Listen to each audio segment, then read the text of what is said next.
हो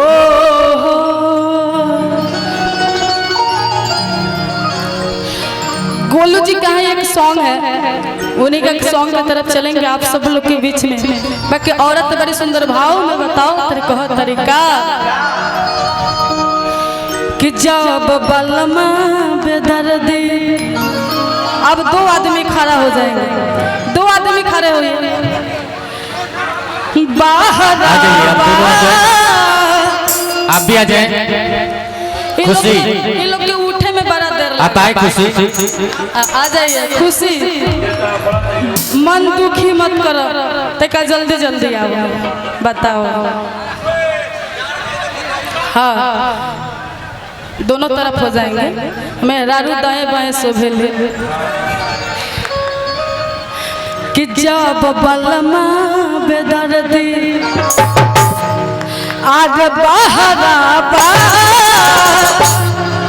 हाय गुल गुल बिछाना का होए। जब बलमा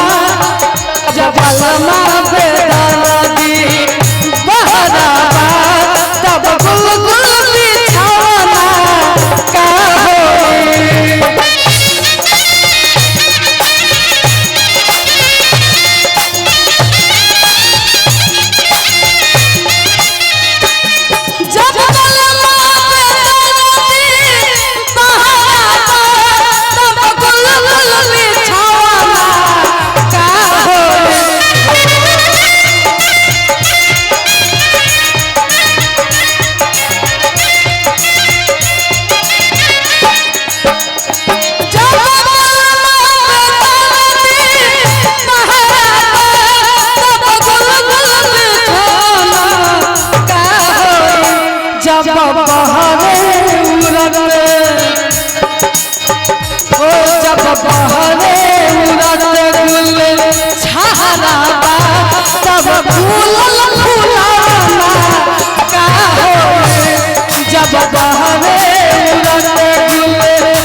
अभिषेक युवा नेता, उनकी तरफ से बहुत सारे प्यार आशीर्वाद और पुरस्कार है।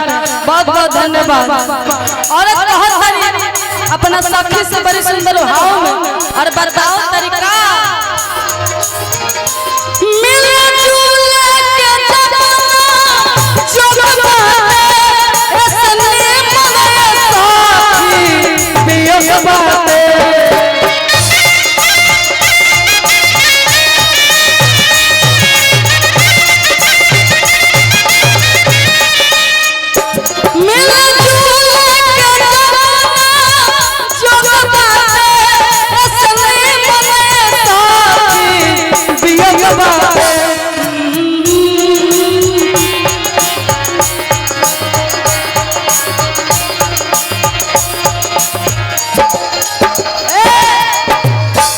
जब जरता बिरह के, जब जरता बिरह के आहरा तब का होए।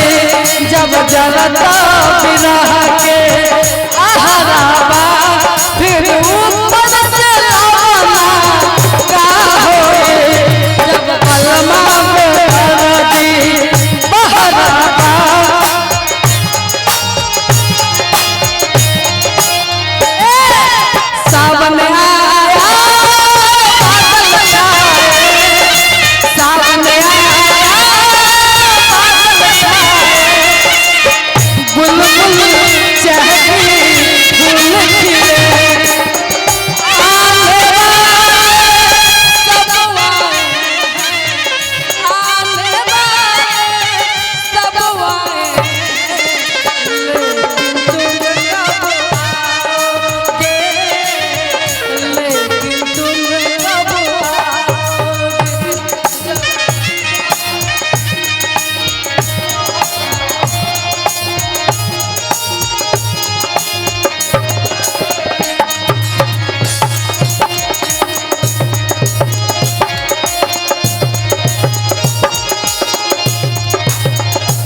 भाव में बताओ तरीके सखी मिलन मारत तहरा आस बरुए देह नहीं हर के आइल जस तस बरुए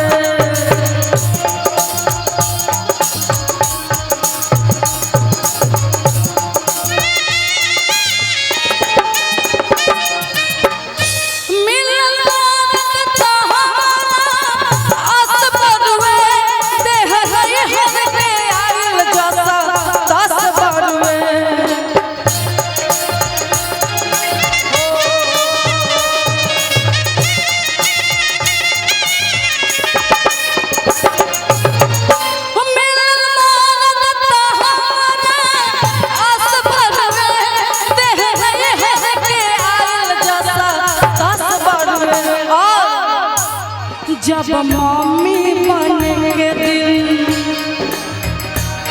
जब मम्मी बने के दिन लम्हाराबा तब दिन के खिलावाना का होए जब मम्मी बने के दिन लम्हाराबा तब दिन के खिलावाना का होए जब बलमा पे दर्दी बहराबा तब गुलगुल बिछावना का होए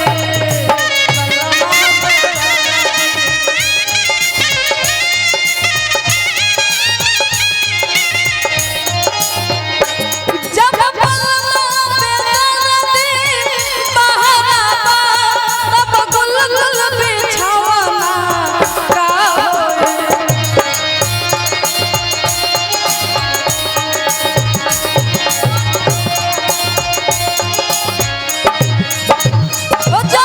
बलमा पे दर्दी बहराबा तब गुलगुल बिछावना का होए जब बहरे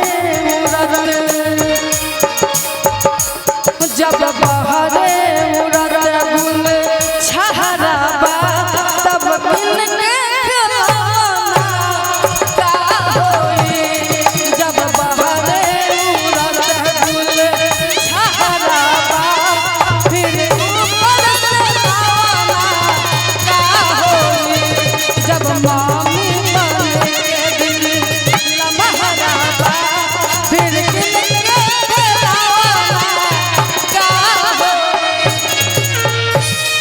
बहुत बहुत धन्यवाद सभी को। जय माता दी, हर हर महादेव। अच्छा लगा तो आप लोग एक बार ताली बजाएंगे। मेरा एक सॉन्ग है, आप लोग सुने होइएगा।